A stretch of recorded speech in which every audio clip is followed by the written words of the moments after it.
আরজি করে নিহত চিকিৎসকের বাবা মা বিস্ফোরক অভিযোগ করছেন, তাদেরকে ভয় দেখানো হচ্ছে, এমনই তারা অভিযোগ করছেন এবং সেই অভিযোগ তারা জানাচ্ছেন রাষ্ট্রপতিকে এবং রাষ্ট্রপতি মুখ্য সচিবকে সেই মর্মে নির্দিষ্ট ব্যবস্থা নিতে নির্দেশ দিয়েছেন বলেই খবর পাওয়া যাচ্ছে।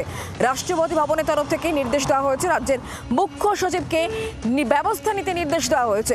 ভয় দেখানোর অভিযোগ আরজি করে নিহতের পরিবারের রাষ্ট্রপতিকে ইমেল করে অভিযোগ করেছেন নিহতের বাবা মা। আমাদেরকে ভয় দেখানো হচ্ছে, সব হারিয়েছি আমরা, এমনই অভিযোগ তারা করছেন।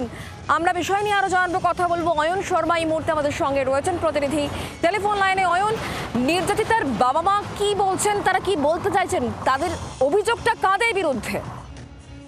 দেখো, তোমাকে বলে রাখি, নবান্ন অভিযানে নির্যাতিতার মা তিনি জখম হয়েছেন, তার কপালে আঘাত লেগেছিল এবং সেই ঘটনা ইতিমধ্যেই তদন্ত চলছে, পুলিশে অভিযোগ দায়ের হয়েছে, সমস্ত কিছু হয়েছে। কিন্তু এরপর দেখা গেল যে একেবারে গত 13 তারিখ অভয়ার বাবা এবং মায়ের তরফ থেকে তারা মেল করেছেন, খোদ রাষ্ট্রপতিকে মেল করেছেন যে প্লিজ সেভ আস।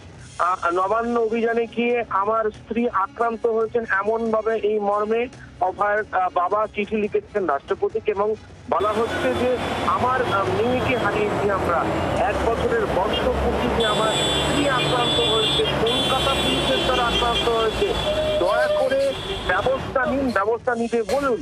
এই মর্মে রাষ্ট্রপতিকে মেল করা হয়েছিল এবং মেল করার পর রাষ্ট্রপতি ভবন থেকে সরাসরি তার উত্তর এসেছে। 2টি চিঠি গিয়েছে, একটি চিঠি গিয়েছে অভয়ের বাবার কাছে এবং ইমেল করা হয়েছে, আরেকটি চিঠি গিয়েছে রাজ্যের মুখ্য সচিবের কাছে। সেই চিঠিতে বলা হয়েছে যে অভয়ের মা বাবা যে বিষয়টি বলছে সেই বিষয়টি যেন রাজ্যের মুখ্য সচিব দেখেন, কি ব্যবস্থা নেওয়া হচ্ছে সেই কথা যেমন রাষ্ট্রপতি ভবনকে যেন জানানো হয়। বোঝা যাচ্ছে। অয়ন, তুমি নজর রাখো, ধন্যবাদ আমাদের সঙ্গে টেলিফোন লাইনে থাকার জন্য। তৃণমূল নেতা কুণাল ঘোষ তিনি এই বিষয়ে নিয়ে কি বলছেন তার বক্তব্য শোনাবো।